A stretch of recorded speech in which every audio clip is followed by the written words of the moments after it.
a lot of our viewers may not know, but you were one of the early creators of Cirque du Soleil. Yeah. So where did this idea come from, Cavalia?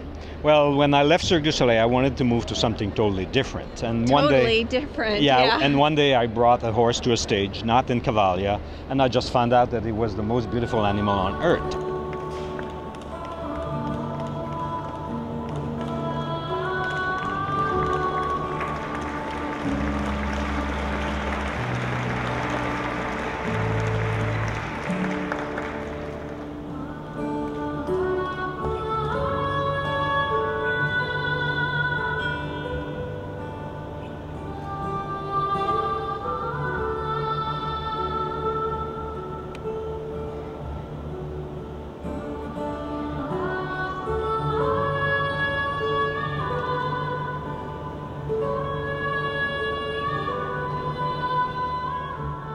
And I got really attacked by the beauty and the aesthetic of the horse, and I also realized, that he was very playful.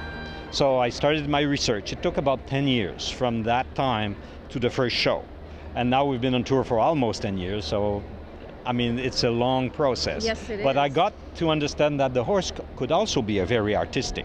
If for me, they're like a ballet dancer, they're like artists, they're like performers. If you give them the space, if you give them the time, if you ask them the best of them, as most of you can do gently, they will give you even more than what you ask. And, yes. And so, after a few years of research, I've tried to integrate really the performing arts and the equestrian arts world. So we saw a spectacular show today. How has your first show changed to now? This is pretty amazing. Well, we were in San Diego in 2004. So I would say from 2004 to today, people who witnessed the first shows, they will probably see 75% of difference. Of course, it's the same approach, it's the same philosophy, it's the same artistic, but everything evolved. Also, all the artists has changed, all the horses has changed. So, I mean, I wouldn't say it's a different show, but it's really I would say, it was very good at that time, but I think now it's better. I think so too. What about casting for the show? Do you go out looking for the artists and the horses, or do they come to you? Well, we have an equestrian director who go after the horses, and for the artist, it's a lot of word of mouth. It's a small world, and everybody get to know somebody who did that and this, and then we do audition, and sometimes it works, sometimes it doesn't work. Yeah. The most challenging part is to integrate acrobats to the horse world, because they have to be very humble.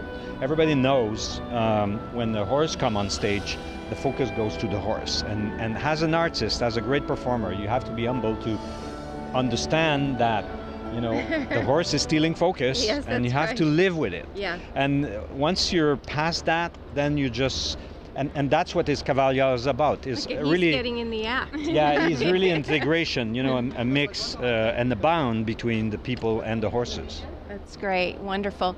Now you travel with, I think I read 45 trucks. Who choreographs that part of it? Well, actually, we travel with almost 100 trucks. Oh. This is the biggest touring show in the world. And we have logistic people. We have a tour manager and a logistic manager. And we have also what we call fly-ins, because we have two shows on the road, which are totally different one to each other. Yes. So we have a logistic team that come from Montreal, most of them, and they just move, and after the move they go back. That's why we call them the fly-in, because they fly in and they fly out. Yeah. But this is a big team. To build this in 2 weeks, it takes about 200 people, which 100 people are our people and 100 people we hire them locally to help. Well, wonderful. Thank you so much for your time today. I really enjoyed it. Great, thank you very much.